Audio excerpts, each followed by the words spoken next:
తిరునీలకంఠ నాయనారు జీవిత చరిత్ర.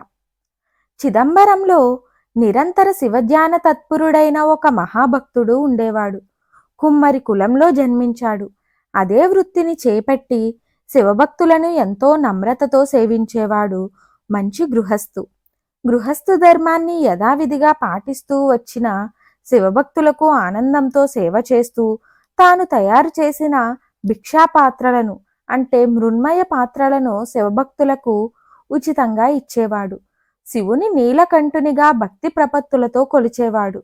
ప్రపంచమనుటకు శివుడు హాలాహలంను మింగిన వైనమును ఆయనను కొలిచేవారికి రక్షకుడు, పాపాల్ని బాపి తన లోకానికి తీసుకుని వెళ్తాడని అందరికీ చెబుతుండేవాడు. సదా నీలకంఠుని నామం ఉచ్చరించేవాడు కాన అందరూ అతనిని నీలకంఠ నాయనారు అని పిలిచేవారు. ఇన్ని మంచి గుణాలున్నా ఒక రోజున కామానికి వసుడై ఒక పడుపు కత్తి ఇంటికి వెళ్ళాడు. ఇంటికి రాగానే అతని భార్య ఈ విషయాన్ని పసిగట్టింది. హృదయం వేధిస్తున్నా దానిని బయటపడనీయక భర్తకు యోగ్యురాలైన భార్యగా సేవ చేస్తూనే దాంపత్య సమాగమాన్ని మనసులోనే వెలివేసింది. నాయనారుకు ఆమె చర్యలు అర్థం కాలేదు. ఒక రోజున కోరికతో ఆమెను సమీపింపగా ఆమె నీలకంఠునిపై ఆనపెట్టింది. ఆయన పేరుతో మిమ్మల్ని అడుగుతున్నాను, మమ్మల్ని తాకకండి. ఆమె మమ్మల్ని అని అంది కాబట్టి నీలకంఠ నాయనారు లోకంలో ఏ స్త్రీని తాకకూడదని నిశ్చయించుకున్నాడు.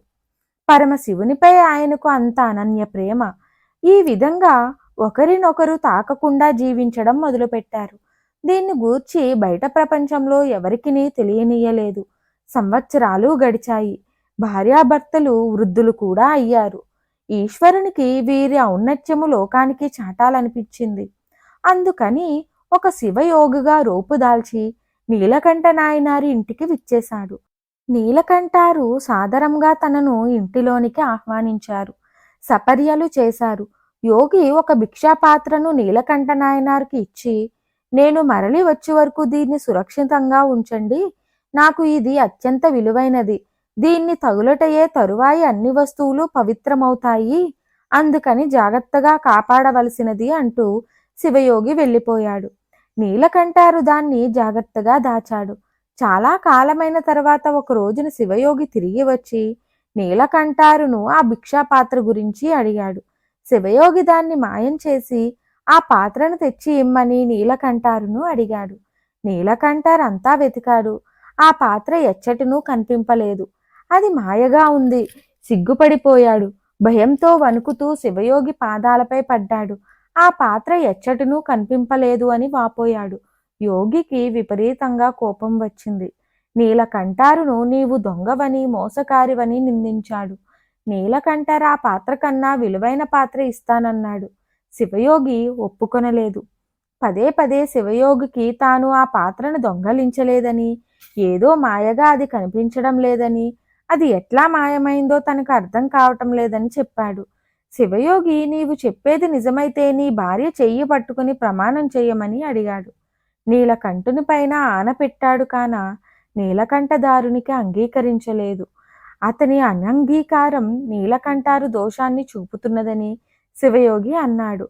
అందుకని దొంగతనం నేరంపై న్యాయస్థానానికి తీసుకుని వెళ్ళాడు. శివయోగి చెప్పినట్లుగా ప్రమాణం చేయవలసిందనిగా ఆజ్ఞాపించారు. నీలకంఠారు తను తన భార్య ఒక కర్రను, ఇద్దరు చెరియొక కొనను పట్టుకొని చెరువులో మునగబోయారు. యోగి వీరిరువురూ చెయ్యను బట్టి కాక కర్రను పట్టుకుని మునుగుటకు వీలు లేదన్నాడు. నిజం నిరూపణ కొరకు ఒకరు చెయ్యినొకరు పట్టుకొని నీట మునగాలని ఆదేశించారు. నీలకంఠారు తన ఆనగూర్చి ఇక నిజం దాచలేకపోయాడు. భార్యాభర్తల మధ్య జరిగినది దేవుని మీద ఆనగూర్చి వెల్లడించి తాను తన భార్య చెయ్యిని తాకజాలనని విన్నవించాడు.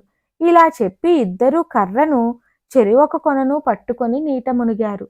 ఒక విచిత్రం జరిగింది. ఇద్దరూ నీట మునిగి బయటకు లేవగానే వారిద్దరూ రూపసులైన యవ్వనవంతులుగా మారిపోయారు. శివయోగి అంతర్ధానమయ్యాడు. పార్వతీ పరమేశ్వరులు అచట సాక్షాత్కరించారు. మీరు అత్యంత సంయమనంతో భక్తితో జీవనం జరిపిన పుణ్య విశేషంచే మీరిద్దరూ నిరంతర యవ్వనవంతులుగా నా లోకంలో శాశ్వతంగా నివసించండి అని వారిని తమ లోకానికి తీసుకొని పోయారు. శివభక్తి, తత్పరత, సంయమము, నిర్మల జీవనము ఎలా పరమశివుని యొక్క శాశ్వత స్థానానికి చేర్చగలవో పరమశివుడు లోకానికి వెల్లడించాడు.